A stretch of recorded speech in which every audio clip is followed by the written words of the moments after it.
Assalamualaikum warahmatullahi wabarakatuh. Salam sejahtera untuk kita semua. Bagaimana kabar Bapak Ibu, sahabat PNS, P3K? Semoga dalam keadaan sehat walafiat, tetap semangat di dalam menjalankan tugas-tugasnya, selalu meningkatkan kinerjanya.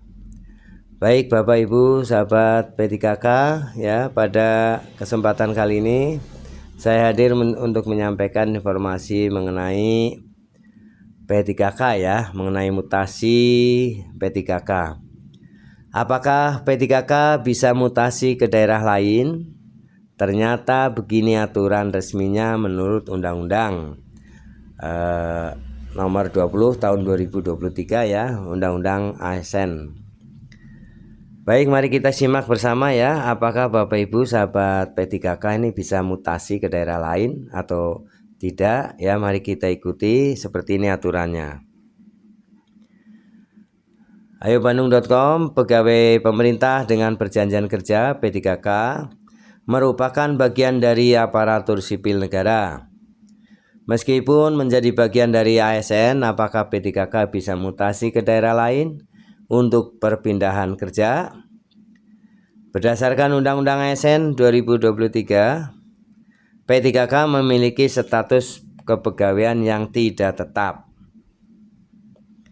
Pada Undang-Undang ASN 2023, Pasal 1 Ayat 4, P3K diangkat berdasarkan perjanjian kerja untuk jangka waktu tertentu dalam rangka melaksanakan tugas dan menduduki jabatan pemerintahan. Sehingga P3K tidak bisa mengajukan pemindahan tugas atau mutasi ke daerah lain. Hal tersebut dikarenakan P3K terikat dengan kontrak kerja yang telah ditandatangani. Apabila P3K memutuskan untuk melakukan mutasi atau perpindahan tugas, hal tersebut akan dianggap sebagai pengunduran diri dari jabatan. Jadi apakah P3K bisa mutasi ke daerah lain? Jawabannya tidak bisa. Nah, P3K akan dianggap mengundurkan diri jika mengajukan mutasi atau perpindahan kerja. Namun, ada cara yang dapat membuat P3K bisa mutasi ke daerah lain. Cara tersebut yaitu P3K harus menyelesaikan masa kerja sesuai dengan perjanjian kerja yang telah disepakati sebelumnya.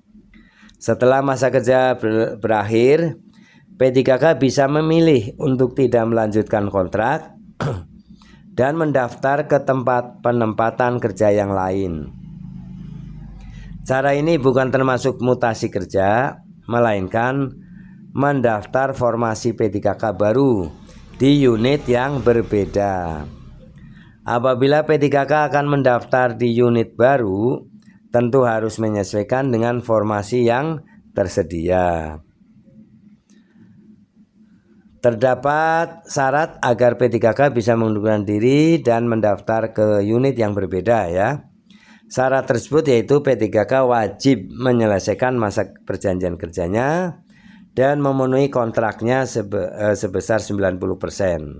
Nah, inilah ya informasi mengenai P3K yang tidak bisa mengajukan mutasi ke daerah lain. Bagaimana Bapak Ibu? Kiranya jelas ya bahwa P3K ini tidak diizinkan untuk mutasi atau pindah ke daerah lain. Karena apa? Tadi sudah dijelaskan ya, karena terikat kontrak. Nah, bisa kepindah ke yang lain, ke tempat lain setelah menyelesaikan kontrak selesai atau 90% ya sudah selesai. Lalu Bapak Ibu bisa mengajukan kontrak baru ataupun melamar lagi ya di tempat yang baru, di daerah yang baru. Itu pun kalau memang kuota ataupun kebutuhannya itu memang memenuhi ya. Tentu saja ini harus dipertimbangkan. Ya, itulah Bapak Ibu ya. Semoga ini menjadi pemahaman, karena P3K dengan PNS itu berbeda ya dalam segi keterikatan kerjanya ya. Baik Bapak Ibu sahabat P3K, semoga ini bisa dipahami, dan bila mana Bapak Ibu akan mengajukan seperti itu prosedurnya, dan semoga ini bisa bermanfaat. Terima kasih atas perhatiannya telah menyaksikan video ini sampai selesai. Sampaikan informasi ini ke teman-temannya ya, di grup-grup lainnya, dengan cara dukung channel Breno Berbagi dengan memberikan subscribe, like, isi komentarnya, dan share video ini. Aktifkan notifikasinya dan share ya video ini ke grup lainnya. Terima kasih. Sampai jumpa kembali. Assalamualaikum warahmatullahi wabarakatuh.